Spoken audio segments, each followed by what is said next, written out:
bảo bùn chuối ở đâu nhỉ? Tìm xem, đường nào kiếm thế. Hay là bông kia? Không phải đâu. Kia anh ơi. Dạ. Ôi, quả to thế. Có nè, nhưng mà có gì xem mấy nải này. Có 4 nải thôi. Từ để em kéo về đây đâu. Sắp đến rồi.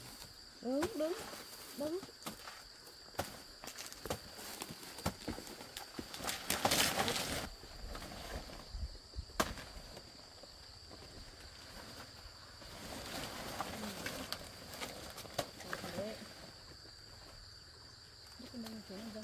Dạ.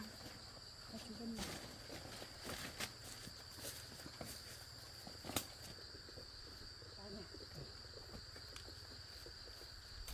Chặt đi.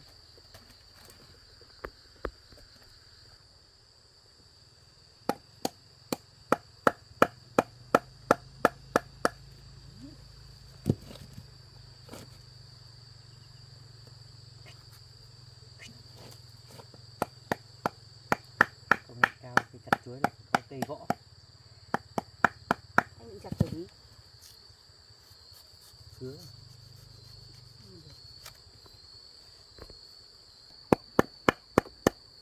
Con chuột đã làm đổ đây này. Thế là đi phá của nó rồi. To thật đấy. À, phải có một buồng thôi. Buồng đó. Hôm nay không biết là ngày gì anh nhỉ? Bắc măng thì nước lũ không qua được. Nước lũ to thì không qua được thôi chứ xem ngày gì nữa. Chắc vườn chuối của bà chắc có hoa đấy anh ạ. Chắc mình lấy đi lấy hoa chuối bán cho mấy cái quán ăn sáng ấy. Được mấy củ măng.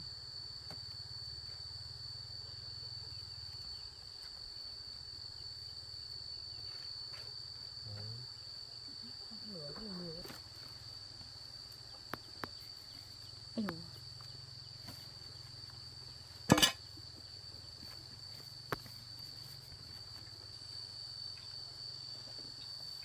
Cái gì đấy?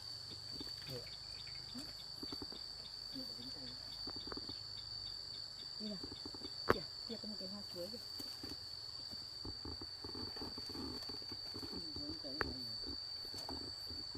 Mỗi anh quay vít cái đằng đấy.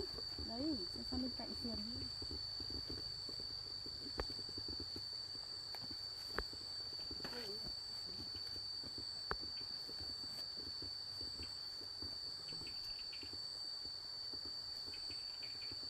Anh đây này. Lấy cái gì để đấy được rồi? Nhà bà xem cái gì mình móc không?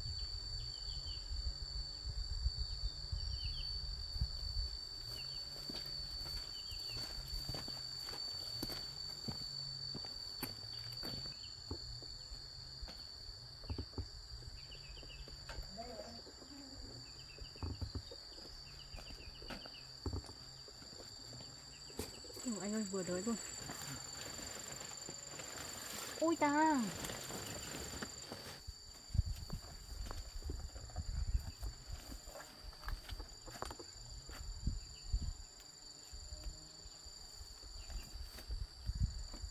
Anh lên vườn trên kia kìa. Có.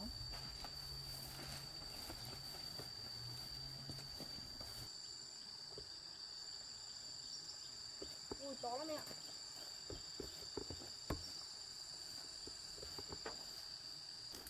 Thế anh định đỡ à? Hả? Xem nó đỡ được thì đỡ, không đỡ được thôi. À, anh đỡ nhá. Đỡ được thì đỡ, không đỡ được thôi. Cái này to lắm đấy, cẩn thận đấy. Nào. Ây! Đau tay phải không? Đau tay phải không? Đau cái nào được. Ông có bóng ấy. Đây của anh rồi. Nào. Quạt của anh rồi. Anh vứt đâu? Anh cắt cái này. Để mấy nữa to mình còn ta lấy đi bán hộ bà. Cái này còn cái nữa. Ui, cái này đang ra này. Bỏ luôn xuống. Ở đây, em đây.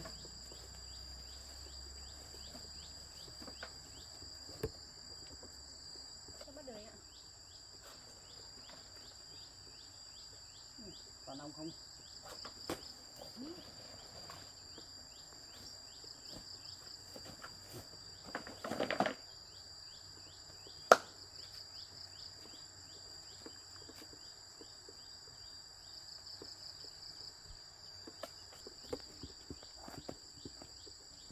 Đẹp thế con chuối này nhỉ, có đủ.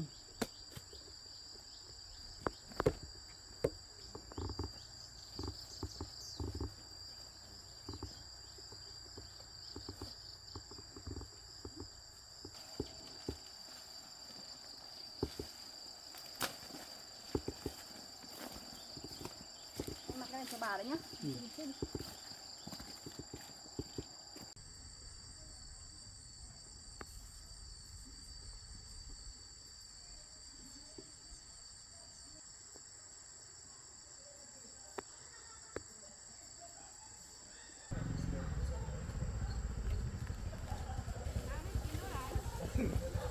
Ơi, mình làm đồ ăn chín này, mình có lấy hoa chuối làm gì? Có. Anh em mang vào đây. Đây.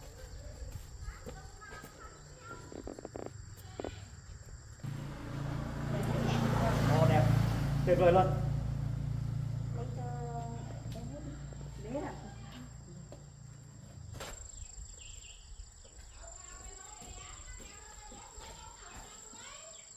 Bao nhiêu tiền ý? Đôi to nhỏ này em đang lên khoảng 15.000.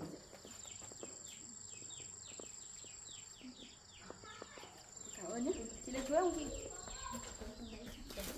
Biết chị kia có lấy ra bán không nhỉ? Cứ đi hỏi họ xem họ có lấy ra bán. Để em đi hỏi cho chị lấy không? Anh qua đây luôn.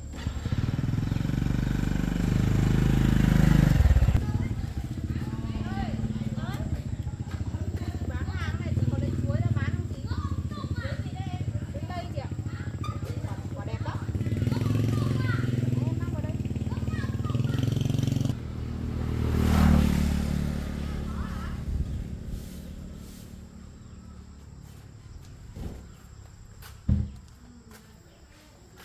Đây chuối. Đẹp lắm. Có không chị ạ? Để cho chị lấy hết. Có 4 nải thôi chị ạ.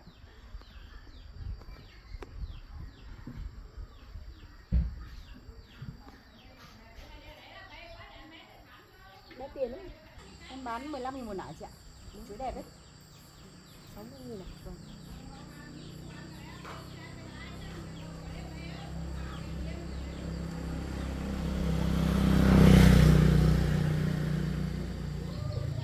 Cảm ơn đấy.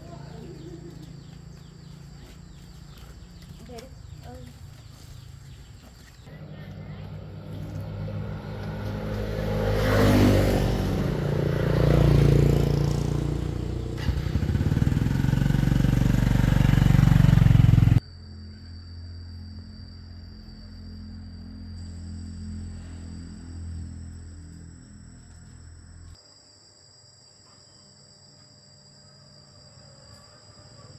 Không biết là hôm trước mình đi xuống thì liệu mẹ con nhà nó đã gặp ông Hiền chưa và có nói cái gì không? Nó lắm quá. Không biết là mình phải làm thế nào cho nó yên ổn đây. Cứ để như thế này mình nghĩ là không ổn. Cái tình trạng này mà kéo dài thì chắc là gia đình nhà mình sẽ tan vỡ. Bây giờ mình phải làm cái gì để dập tắt ngay mẹ con nhà nó, không để cho ông Hiền ông liên lạc với mẹ con nhà nó nữa.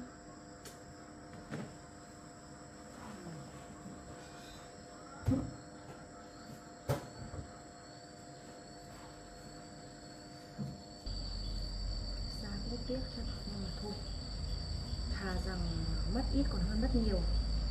Mình sẽ đem cái số tiền này xuống để cho cắt đứt quan hệ với mẹ con nhà nó. Sau này không thì bây giờ mình mà không làm gì thì sợ sau này tài sản của mình, bao nhiêu tiền bạc của cải công sức của mình tiêu tan hết với mẹ con nhà nó. Tôi cứ hy sinh bằng này nữa.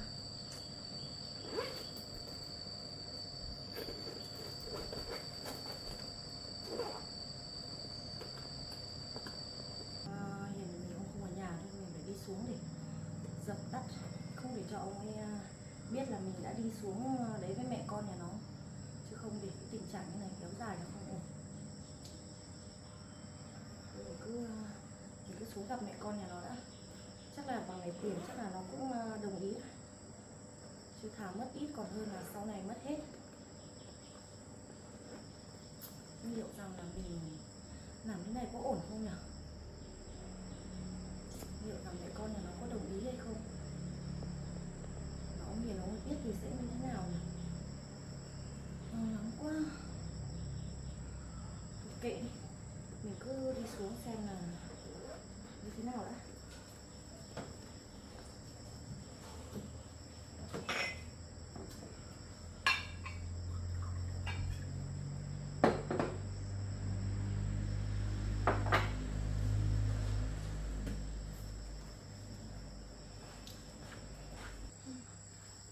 Không biết là mình làm cái này có đúng không nhỉ? Mình có lên đi không nhỉ? Mà cái thằng con trai nó cũng có phải nặng vừa đâu. Liệu rằng hai mẹ con nó có đồng ý không nhỉ? Biết là mình lên đi hay không nhỉ?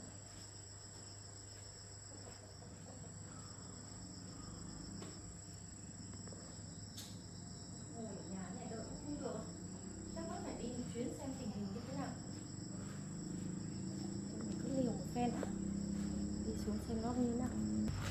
Cứ đi đã, chưa đi thì làm sao mà biết được. Đi xuống xem như thế nào cả. Tình hình như thế nào. Nóng quá thì lấy cái áo mình mặc đã.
Nhà nó không ai ở nhà hay sao nhỉ?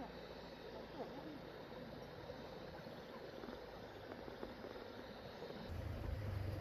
Có ai ở nhà không? Có ai ở nhà không ạ? Đi hết rồi nhỉ? Thôi mình cứ đứng ở đây chờ đã. Xem bây giờ tí nữa họ lại về sao? Còn hôm nay mình cũng gặp được nó, mình cũng không về. Phải gặp nó để làm một ra chuyện đó. Có ai ở nhà không ạ? Kệ, mình cứ đứng ở đây chờ.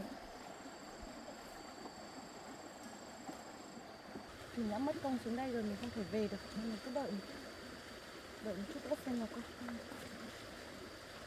có ai về không. 1 giờ trưa rồi chắc là nó sẽ về. Cứ chờ thêm một tí nữa.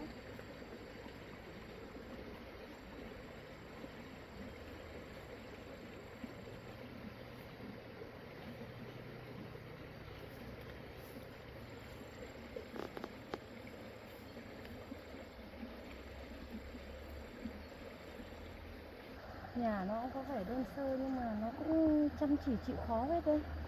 Cũng yêu thiên nhiên hết này, trồng được nhiều loại hoa đẹp ra phết đấy.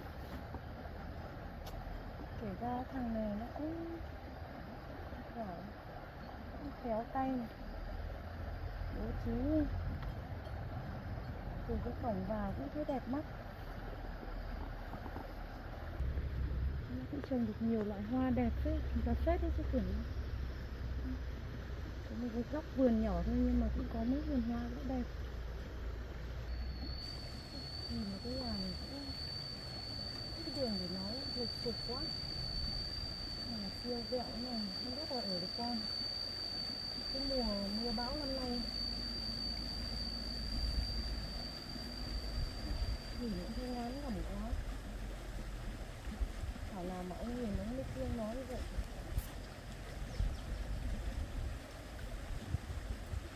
Nếu mà nó mà là con của mình chắc là mình cũng không thể bỏ được.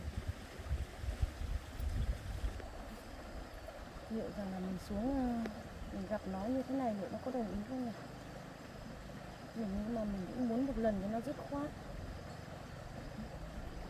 Rằng một lần này hơn còn hơn là để sau này.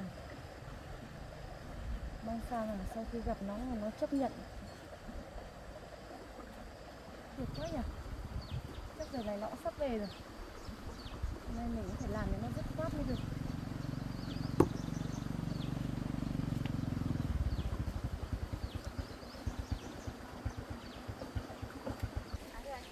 Cô là ai mà sao lại đứng trước cửa nhà cháu vậy? Cô là vợ của chú này. Hôm nay vợ xuống đây. Hôm qua chồng cháu đã nói như thế rồi mà cô vẫn xuống đây làm gì? Cô cũng có chút chuyện mà muốn nói cho nó dứt khoát với vợ chồng cháu. Hôm trước cháu nó nói với rõ ràng với cô rồi cơ mà. Sao mà hôm nay cô cũng còn xuống đây nữa? Cô hôm nay cũng muốn xuống một lần nữa để gặp vợ chồng cháu cho nó dứt khoát cái chuyện này đi. Cô không muốn để cho nó kéo dài thêm lâu hơn nữa. Cháu nghĩ là chồng cháu không có gì để nói với cô nữa đâu cô ạ. Thế cháu cứ cho cô vào nhà đi. Cô muốn nói chuyện với hai vợ chồng cháu. Cháu không có gì nói với cô đâu. Cô đi về đi. Cái sự việc này ấy, nó cũng xảy ra là quá lâu rồi mà đến giờ phút này là nó cũng ảnh hưởng đến gia đình, xáo trộn gia đình nhà cô nhiều quá. Cái tình hình này thì cô sợ là ông Hiền ông sẽ không thể trụ nổi. Thì hôm nay cô cũng muốn xuống đây là để gặp hai vợ chồng cháu một lần nữa cho nó dứt khoát. Thì cô muốn vào nhà nói chuyện dứt khoát với hai vợ chồng cháu. Giờ làm nào anh? Em mở cửa.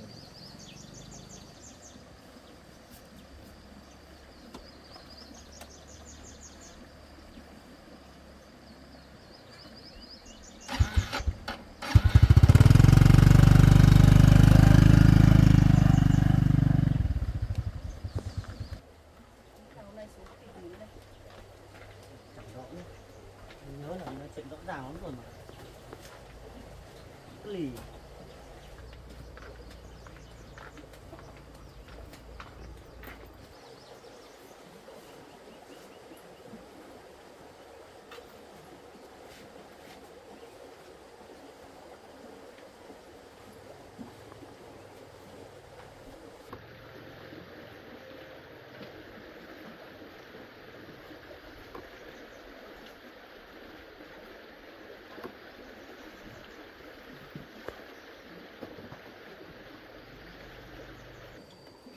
Nhưng mà nói chuyện với cô đi.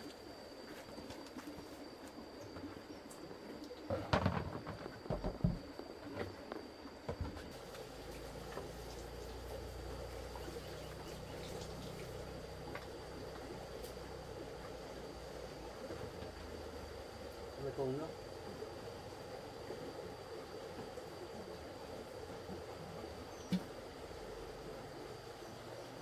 Bây giờ cô có chuyện gì cô nói đi.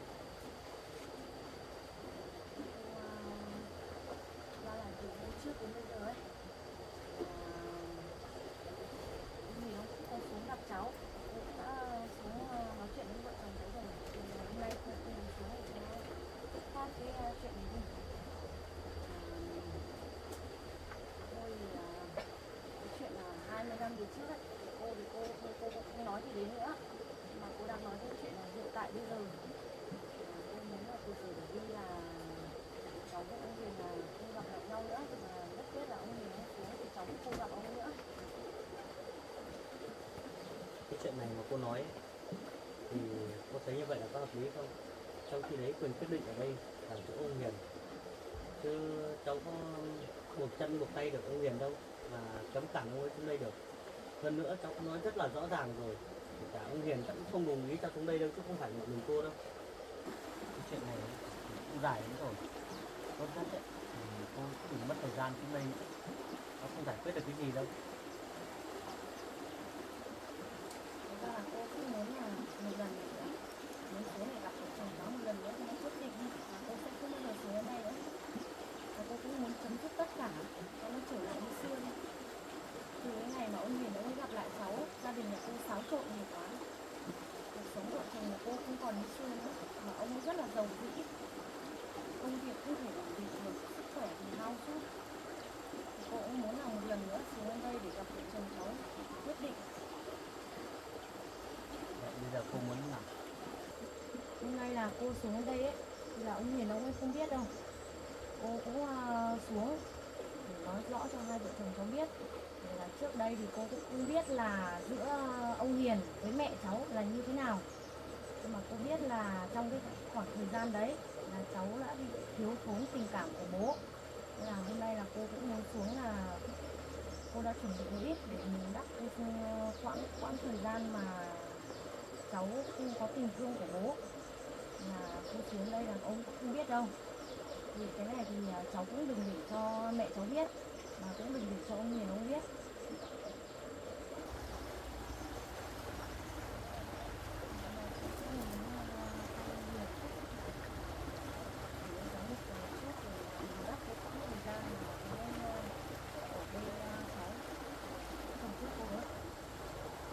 như này là sao đây? Ý cô là sao?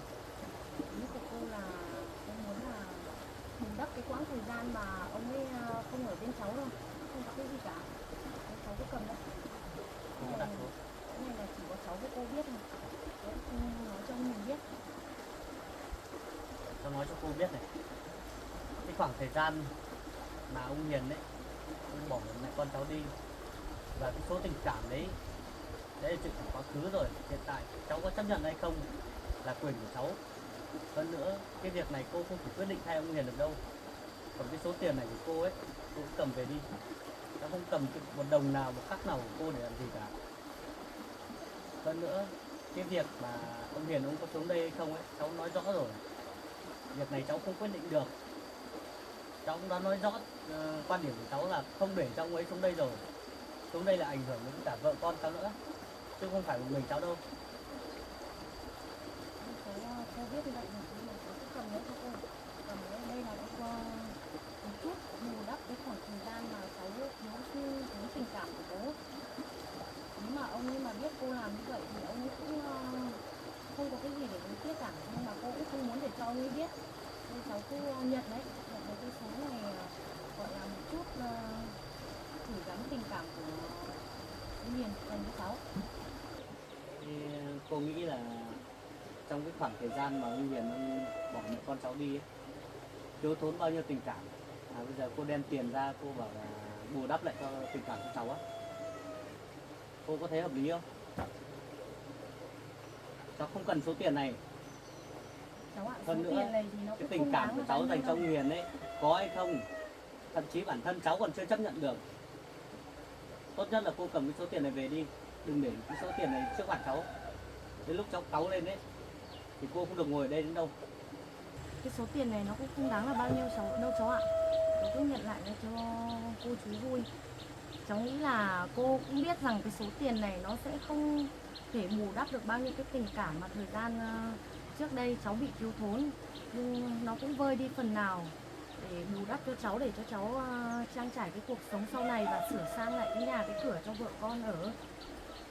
Còn nếu mà cháu nghĩ mà cháu không nhận cái số tiền này ấy, thì cháu cũng chắc chắn là sau này cháu cũng không nghĩ là cháu sẽ gặp lại được ông Hiền. Cô vẫn cương quyết là không để cho cháu và ông Hiền nhận lại nhau. Nên là cái số tiền này nó cũng ít ỏi, nó không đáng là bao nhiêu, nên là cháu cứ nhận lại để cho cô vui. Kể cả cô có đưa số tiền này với số lượng như thế này và nhiều hơn nữa, cháu cũng không cần đâu. Cháu nói rõ quan điểm với cô rồi. Cái việc cháu với ông Hiền có nhận nhau hay không là việc của sau này. Nhưng đối với hiện tại chắc chắn là cháu sẽ không nhận. Chỉ vì sự xuất hiện của cả 2-3 người bên nhà cô mà bây giờ cuộc sống đã đảo lộn như thế này rồi. Thì liệu rằng sau này nếu mà có nhận nhau đi chăng nữa thì có ổn hay không? Hơn nữa cuộc sống của mẹ con cháu đang ổn định. Mẹ cháu cũng chỉ vì chuyện này buồn rầu rất nhiều rồi. Cháu không muốn chuyện này kéo dài thêm nữa. Bây giờ cháu chỉ mong là gia đình cô trở về sinh sống như xưa thôi. Và đừng bất kỳ ai nữa xuống đây để làm phiền cháu nữa. Cô cũng biết rằng là cái sự xuất hiện của gia đình cô đối với gia đình cháu nó cũng là một cái trở ngại và khó khăn với gia đình cháu, và cái sự có mặt của cháu ở trên đời cũng làm ảnh hưởng xáo trộn tất cả mọi thứ. Nhưng mà thôi, cái sự việc nó đã như vậy rồi thì thôi cháu cứ chấp nhận nó, và cháu hãy cầm cái số tiền này cho cô vui lòng. Cháu nói với cô là số tiền này cháu sẽ không nhận và không bao giờ cháu nhận một đồng nào cả. Thế là cái số tiền này là vẫn còn ít so với cháu à? Hay là cháu muốn lấy tất cả cái tài sản của gia đình nhà cô? Cháu nói với cô một lần nào nữa nhé.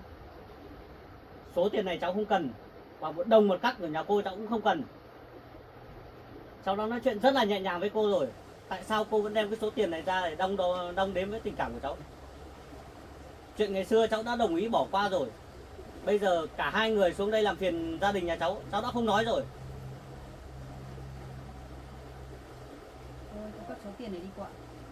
Vợ chồng cháu tuy nghèo nhưng mà tiền của nhà cô thì vợ chồng cháu không nhận đâu ạ. Thế bây giờ tóm lại là hai vợ chồng cháu cho cô một cái giá. Cô đừng làm thế cô ạ. Có cái câu là nghèo cho sạch tính sách cho thơm. Vợ chồng cháu không cần cái tiền này của cô, mà cũng không cần cái tình cảm cha con của ông Hiền dành cho chồng cháu đâu ạ. Cô đã làm đến mức này rồi thì chồng cháu cũng nhịn hết nổi rồi đấy cô ạ. Em bình tĩnh, em ngồi xuống.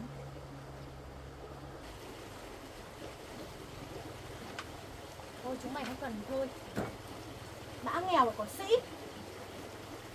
Nhưng mà tao cảnh cáo trước là cho vợ chồng chúng mày biết, từ giờ chúng mày cũng đừng có mà bén mảng gì đến gia đình nhà chúng tao. Sự có mặt của mày đã làm ảnh hưởng đến gia đình nhà chúng tao rất là nhiều.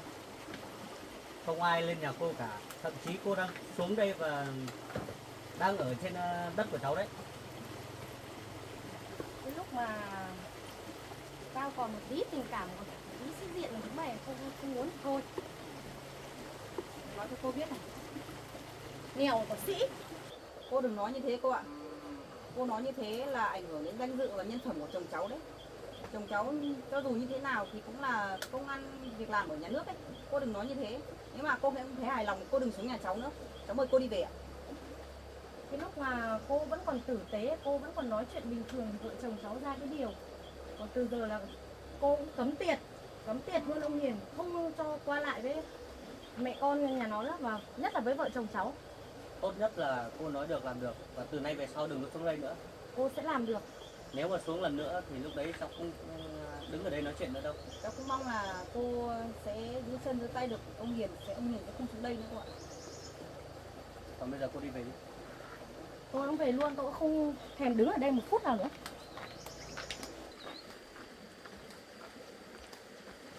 Mình thật đấy, cái lúc mà mình còn bình tĩnh thì nó còn ra cái điều.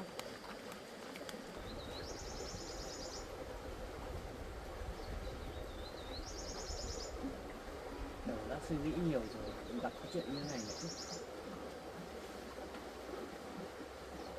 Hôm nay còn đem cả tiền xuống đây để bù đắp tình cảm nữa rồi. Không biết là họ đang nghĩ gì đây.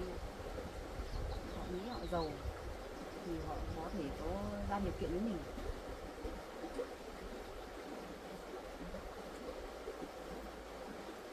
Không biết nói sao cho quý thôi. Mình cũng nói hết nước hết cái rồi. Bây giờ ông nhìn xuống đây, em lại đuổi ông về, em lại đóng cửa không cho ông vào nhà. Làm thế mình có tội lắm chứ.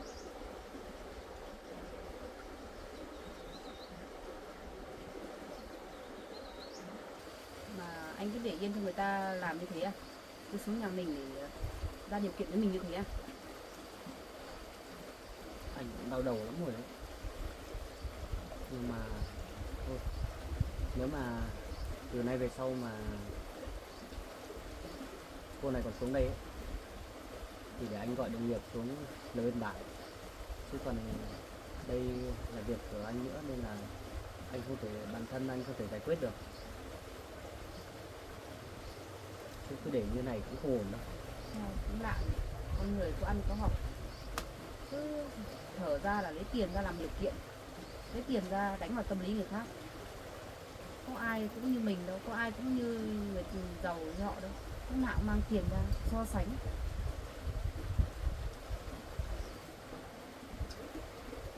Trước đây ấy, anh cũng mong là mình có một người bố ấy, để mà đi đâu đi đấy người ta hỏi và là bố làm gì hay như nào đấy. Nhưng bây giờ xảy ra những cái chuyện như này ấy, anh cảm thấy là người bố này không cần thiết một chút nào cả. Nó không những không giúp anh giải tỏa một chút nào, làm anh căng thẳng thêm. Công việc thì đã nhiều rồi. Thôi em nghĩ là chú Hiền bây giờ cũng không thoải mái gì đâu ấy. Chắc là chú ấy khó nghĩ lắm. Một bên là anh, một bên là vợ con chú ấy nữa. Chắc là chú ấy cũng phải suy nghĩ nhiều lắm. Anh không biết là ông có suy nghĩ hay không, nhưng mà bây giờ đấy, cả vợ cả con ông ấy suốt ngày xuống đây nói hết chuyện này đến chuyện nọ. Anh cũng đã nói rồi, gặp ông ấy nhiều anh cũng nói rồi, bảo là thôi, từ trước tới nay không có ông ấy hay là ông ấy không có anh thì ông ấy vẫn sống bình thường tốt đẹp đấy thôi. Tại sao bây giờ cứ phải lấn sâu vào làm gì nữa? Hãy trở lại như trước kia đi. Ai cũng có cuộc sống riêng của mình. Em biết mà, em hiểu mà. Cái cảm giác đấy thì không thể nào nói nên lời được đâu anh ạ. Em nghĩ rằng là chú Hiền ấy cũng đang rất khó xử ấy, khi đối mặt với vợ con về cái chuyện của anh ấy.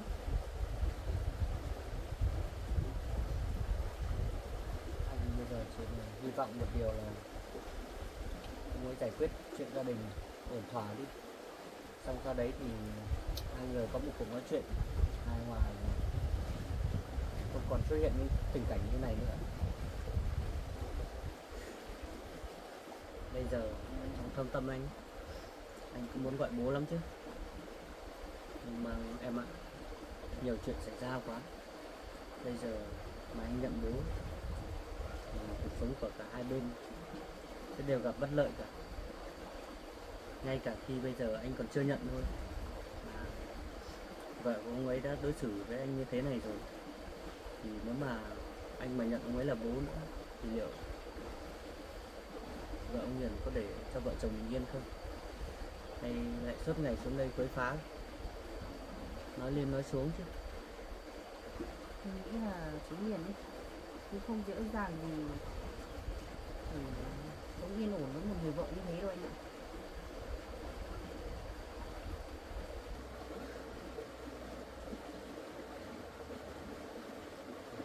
Tôi suy nghĩ nhiều đây em ạ, tao đồng lắm. Tắm rửa nghỉ ngơi đi.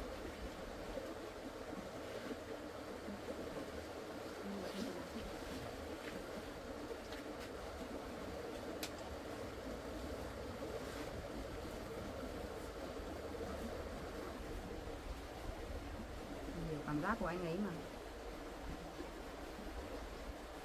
May là bố mình không giống bố anh ấy, không có gia đình riêng, cũng không có tài sản gì cả, giàu có nhưng cũng chả được thoải mái gì cả.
Anh xong việc chưa? Anh cũng gần xong đây rồi. Chuẩn bị ăn cơm thôi. Em nấu chín rồi. Ừ.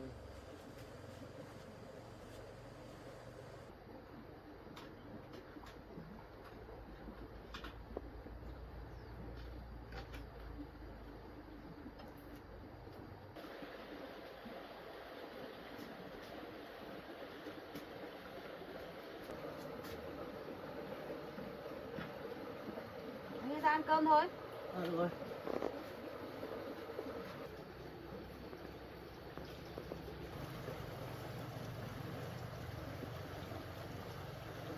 Anh ăn cơm đi.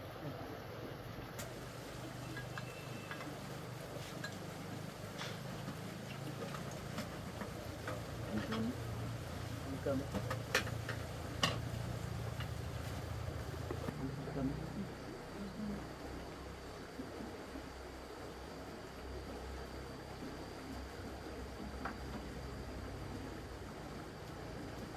Con gà hôm nay ngoan nhỉ, hôm nay vào nhà.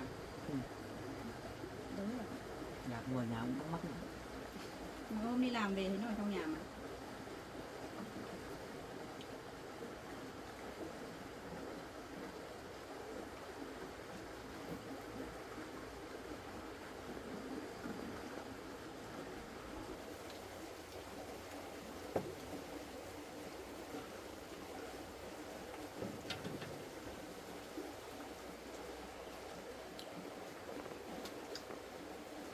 Không là mồm nó còn rơi nữa. Nó nhiều rồi nhá. Không phải suy nghĩ nhiều đâu. Công việc thì nhiều ấy. Còn phải suy nghĩ chuyện đâu đâu ấy.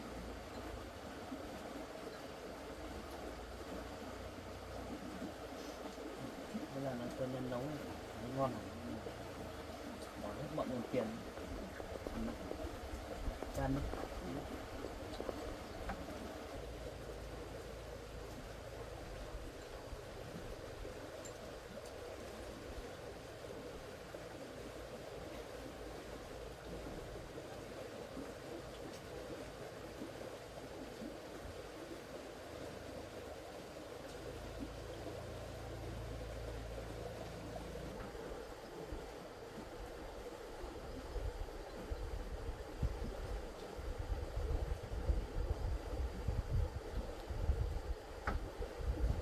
Ăn cơm nữa chứ.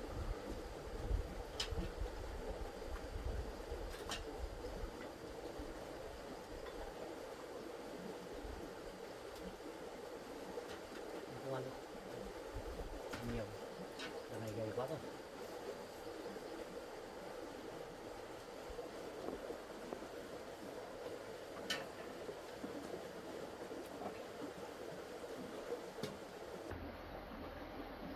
Ăn nữa đi. Em ăn thế thôi anh ạ. Ăn. Ăn hết đi. Lần sau ăn cơm không ăn. Có ăn nữa chứ.